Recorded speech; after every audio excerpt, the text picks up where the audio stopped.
V-Guard presents कौन जीत रहा है, को पावर्ड बाय सेंसोडाइन एंड विमल। बोलो जुबां केसरी। लोकसभा चुनाव 2024 के नतीजे काफी चौंकाने वाले रहे, न सिर्फ बीजेपी के लिए बल्कि कांग्रेस के लिए भी। इन नतीजों से पहले राजस्थान सरकार में मंत्री किरोड़ीलाल मीणा कई तरह के दावे कर रहे थे। वो दावा कर रहे थे कि इस्तीफा देंगे। मुख्यमंत्री के पद की आवश्यकता है। मुख्यमंत्री मंत्री कौन नहीं बनना चाहता, लेकिन आपने वो बयान तो अखबार में करा होगा कि अगर कन्हैयालाल नहीं जीता तो मैं मंत्री पद छोड़ दूंगा।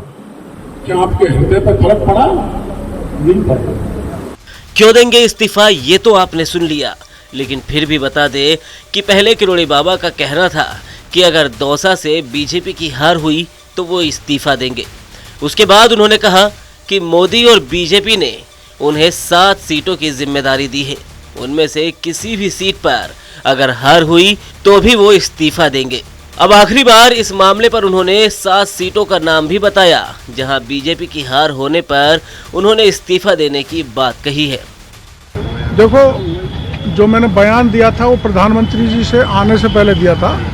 महुआ में अगर इस सीट में जीतता नहीं तो मैं मंत्री पद छोड़ दूंगा। जब प्रधानमंत्री जी यहाँ से वहाँ तक गए तो मेरे को अलग से बात की, 7 सीटों की लिस्ट पकड़ा दी, तो मैंने 11 सीटों पर मेहनत की, 7 पर ज़्यादा की। वो 7 में से एक भी हार गई तो मैं मंत्री पद छोड़ के यहाँ पानी पिलाता रहूँगा। अब जनता 7 सीट जानना चाह रही है क्योंकि कल परिणाम आ रहे हैं। भरतपुर, धौलपुर, करौली, अलवर, जयपुर ग्रामीण, दौसा, टोंक, सवाई माधोपुर, कोटा, झालावाड़। इतना ही नहीं जनाब, हद तो तब हो गई जब चुनावी नतीजों वाले दिन किरोड़ी बाबा ने एक पोस्ट कर बीजेपी नेताओं की धड़कनें बढ़ा दी। उन्होंने अपने इस पोस्ट में लिखा कि प्राण जाए पर वचन न जाए।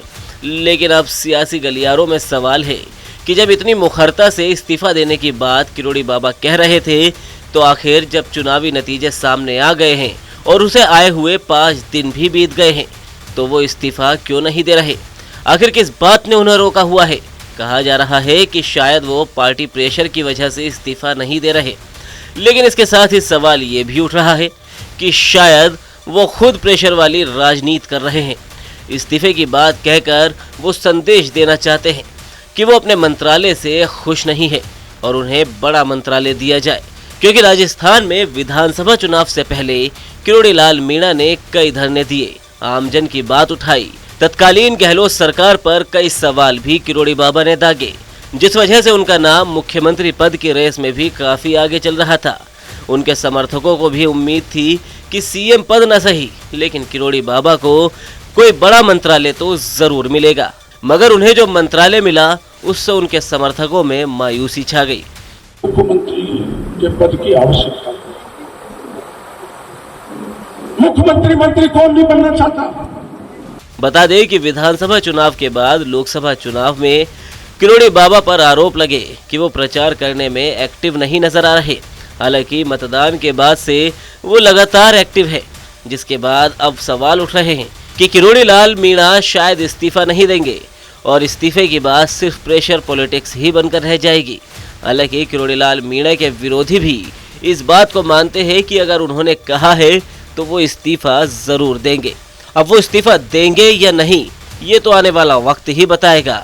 लेकिन हाँ, एक बात तो तय है कि अगर किरोड़ीलाल मीणा ने इस्तीफा दिया तो जाहिर है कि राजस्थान में और भी कई बीजेपी नेताओं के लिए मुश्किल खड़ी हो सकती है। आपको क्या लगता है कि किरोड़ीलाल मीणा इस्तीफा देंगे या नहीं? आप अपनी राय हमें कमेंट सेक्शन में जरूर बताएं। वीडियो को लाइक करें, शेयर करें और राजस्थान से जुड़ी हर खबर के लिए TV9 राजस्थान को सब्सक्राइब करें।